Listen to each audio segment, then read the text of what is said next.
I also have another clip I want to share with you regarding Men in Black.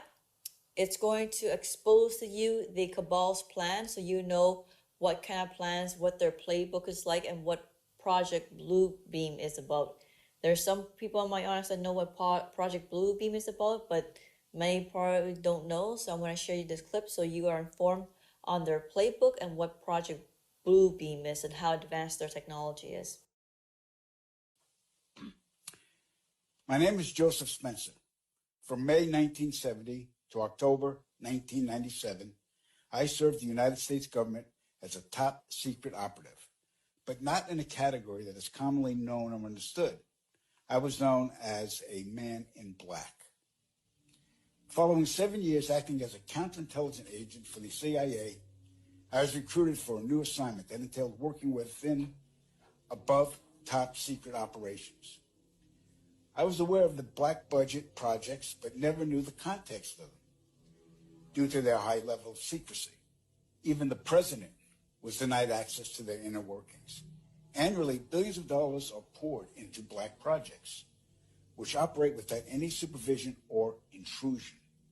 They have full autonomy. The operations deal primarily with advancing military technologies, most of which have been reverse engineered from recovered alien spacecrafts that had either crashed or were shot down by our military.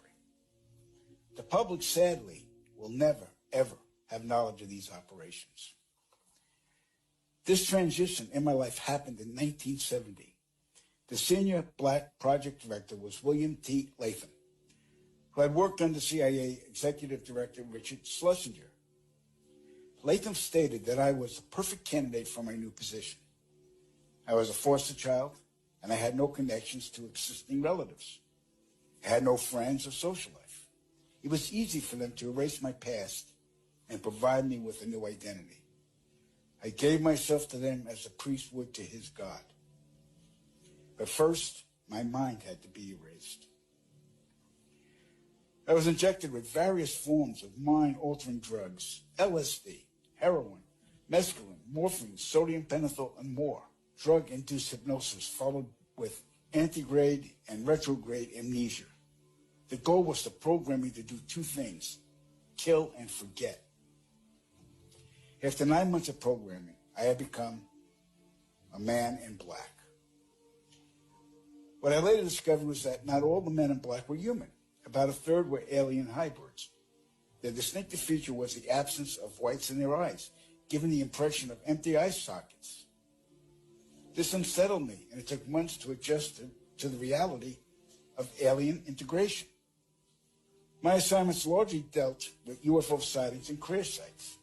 In August of 1971, I witnessed my first UFO crash site just north of Edwards Air Force Base in California. Inside the craft were 3 grayed humanoids, 2 dead, 1 still alive. Also in the craft was a human female abductee. The alien humanoids were transported to the base, but 2 witnesses had arrived before us and took several photographs. The first surrendered his camera, but the second fled. When we apprehended him, he resisted, and I was ordered to silence him, which I did. The killing of witnesses was executed with a wand that acted very much like today's taser, but the voltage from the wand would cause immediate cardiac arrest, and the victim's death would be attributed to natural causes. We silenced countless victims, not only men, but women of all ages and even teenagers. The following day, after each kill, our memories were reset, so we would have no recollection of the murders.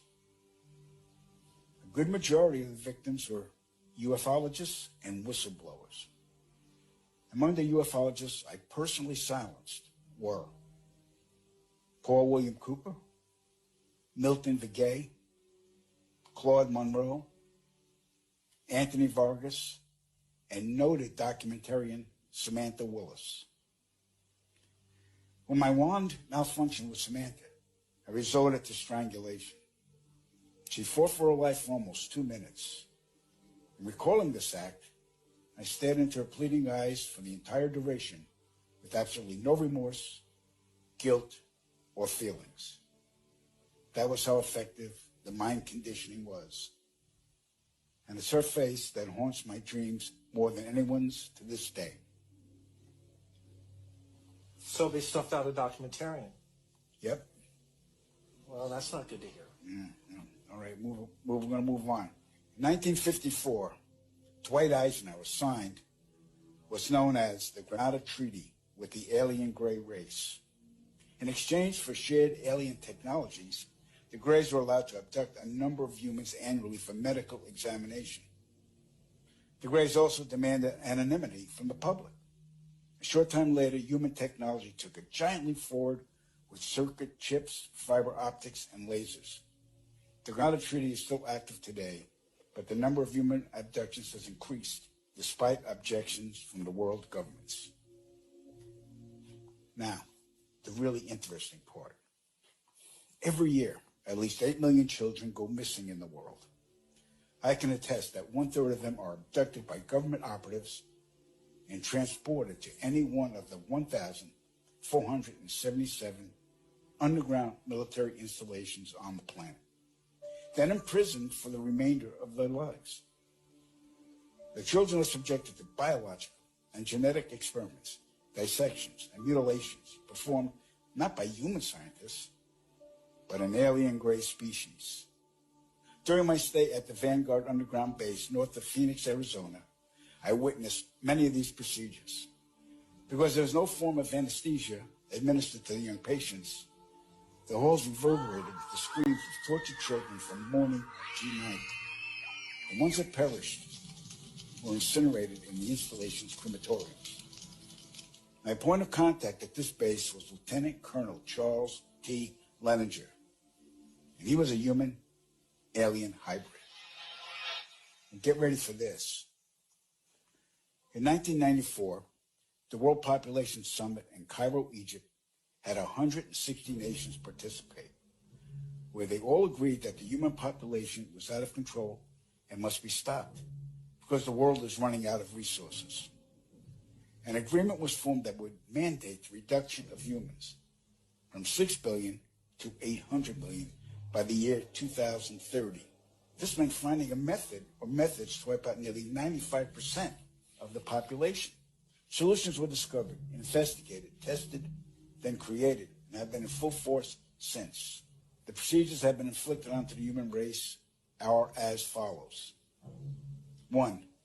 Toxic levels of chemically enhanced fluoride have been secretly added to our drinking water over the last 20 years in every city and community on the planet.